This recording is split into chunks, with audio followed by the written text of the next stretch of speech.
नमस्कार दोस्तों। कार्तिक मास की शुक्ल पक्ष की एकादशी को देवउठनी एकादशी कहा जाता है। आज हम इस वीडियो में देवउठनी एकादशी व्रत कथा सुनेंगे। एक समय की बात है, एक राजा के राज्य में सभी लोग एकादशी का व्रत रखते थे। प्रजा और नौकर चाकरों से लेकर पशुओं तक को एकादशी के दिन अन्न नहीं दिया जाता था। एक दिन किसी दूसरे राज्य से एक व्यक्ति राजा के पास आकर बोला, महाराज कृपा करके मुझे नौकरी पर रख लें।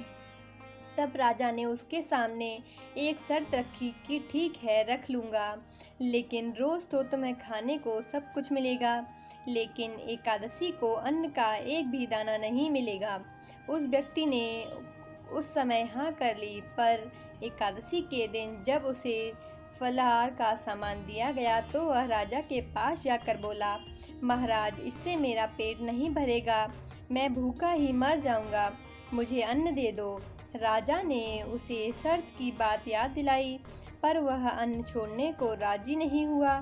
तब राजा ने उसे आटा, दाल, चावल आदि दे दिए और वह रोज की तरह नदी पर पहुंचा।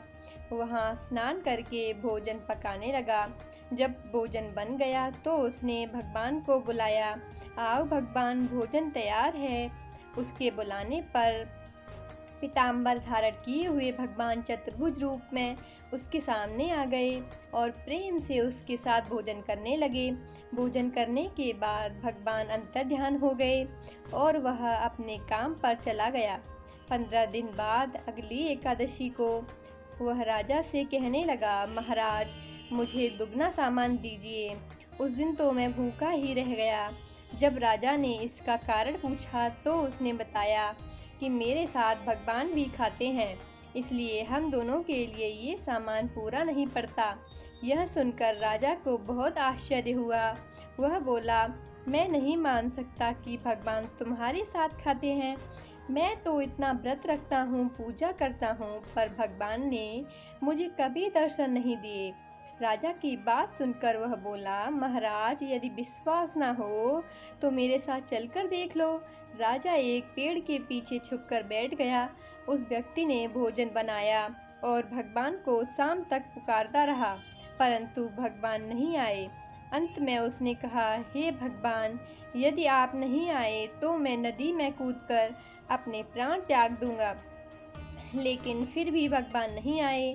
जब वह प्राण त्यागने के उद्देश्य से नदी की तरफ बढ़ा तो प्राण त्यागने का उसका दृढ़ इरादा जानकर भगवान शीघ्र ही प्रकट हो गए और उन्होंने उसे रोक लिया और उसके साथ बैठकर भोजन करने लगे।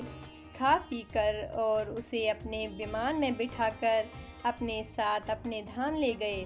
यह देखकर राजा ने सोचा कि व्रत उपवास से तब तक कोई फायदा नहीं होता जब तक हमारा मन शुद्ध ना हो। इससे राजा को ज्ञान मिला। वह भी सच्चे मन से व्रत और उपवास करने लगा और अंत में स्वर्ग को प्राप्त हुआ।